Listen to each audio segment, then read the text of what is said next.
Olá, graça e paz do Senhor Jesus seja com todos vocês.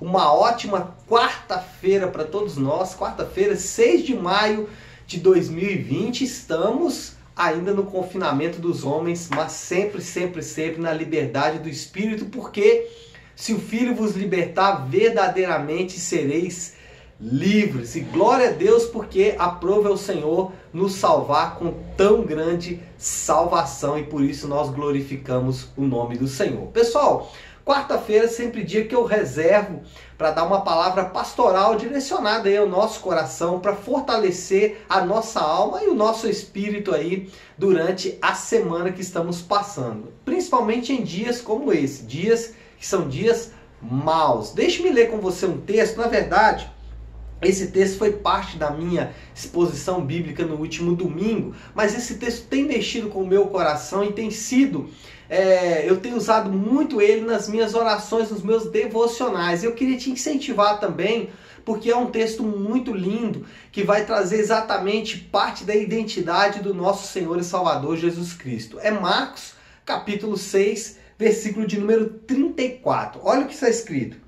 Ao desembarcar, viu Jesus uma grande multidão e compadeceu-se deles, porque eram como ovelhas que não têm pastor. E, porque se compadeceu delas, passou-lhe a ensinar-lhes muitas coisas. Amados, tem muita coisa que a gente pode aprender nesse texto, mas eu gostaria de chamar a sua atenção para algumas coisas. Primeiro, nós estamos vivendo dias maus, e é interessante porque hoje de manhã no meu devocional com os líderes, eu estava falando sobre Joel capítulo 1. Joel capítulo 1 vai narrar dois grandes acontecimentos em Jerusalém. Primeiro, uma praga de gafanhotos, uma praga de insetos, algum tipo de inseto consumiu toda a plantação do povo, e também uma seca, aliada a essa praga de insetos, uma grande seca, trazendo um grande problema financeiro e econômico para a nação. E isso fez com que a nação se voltasse para o Senhor em arrependimento. Quando nós temos uma praga como a que estamos diante dessa nos últimos dias, nós também precisamos entender que Deus está nos dando um recado, um aviso. E isso, por menor que seja, é importante que nós possamos observar esse recado. Sempre diante desses recados, nós temos duas reações. Temos pessoas que vão endurecer mais o coração e temos pessoas que vão amolecer o coração e buscar ao Senhor. O que tem a ver isso com o que nós estamos lendo sobre Jesus? Jesus, ele viu uma grande multidão, compadeceu-se dessa multidão. Além disso, ele falou, eles são como ovelhas que não têm pastor, e aqui é interessante que essa conotação para a tradição judaica não é realmente de uma ideia pastoral, como se ele fosse um grande pastor de ovelhas, não, é como uma ideia de um líder.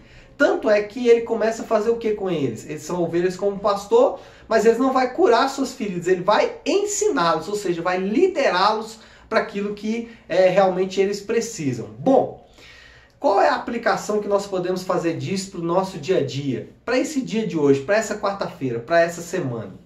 Amados, ao olharmos para esse grande fato acontecido, tanto em Joel, uma grande praga, como em Jesus, uma multidão que teve a sua necessidade básica de alimento suprida por ele por uma grande multiplicação, nós devemos parar e pensar, quem é esse Deus que nós servimos?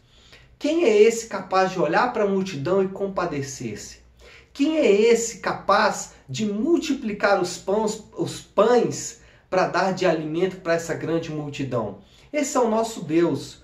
A grande lição que nós devemos destacar desse texto e de outros das Escrituras é o quão grandioso e maravilhoso é o nosso Deus. O Deus que não muda, o Deus que não sofre sombra de variação, o Deus que não sofre alterações pelo momento, o Deus que não é capaz de transformar-se 1 milímetro sequer. Ou seja, o mesmo Deus que se compadeceu daquela multidão e literalmente tratou aquela multidão como ovelhas que não têm pastor, é o mesmo Deus que está aqui hoje, que mora dentro de nós e que nos salvou.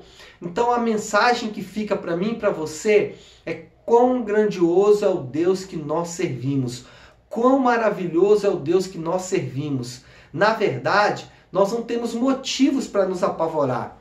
Nós temos sim que buscar esse Deus, assim como o povo buscou diante da praga dos gafanhotos e da seca lá em Joel. Buscar sim ao Senhor, nos arrependermos e buscar uma transformação real de vida. Só que nunca se esquecer que o nosso Deus, ele não sofre variação. O nosso Deus não sofre mudanças, ou ele pode se arrepender de algo que ele fez. Não, o nosso Deus é imutável. E porque ele é imutável, nós podemos confiar em suas grandes promessas. Então, para finalizar, eu queria deixar essa mensagem para você. Olhe para as narrativas bíblicas e perceba quem é o Deus que nós temos servido. Esse Deus nunca falhou, não chegou atrasado e não anulou nenhuma de suas promessas. Portanto, podemos confiar nele. Confie no Senhor. Confie em sua doce e preciosa palavra. Confie em seu amor. Confie em sua bondade. Confie em toda a sua potência. Porque esse é o nosso Deus. Então é isso, pessoal. Espero que tenha abençoado a sua vida. Uma ótima quarta-feira para todos nós. E fique com Deus.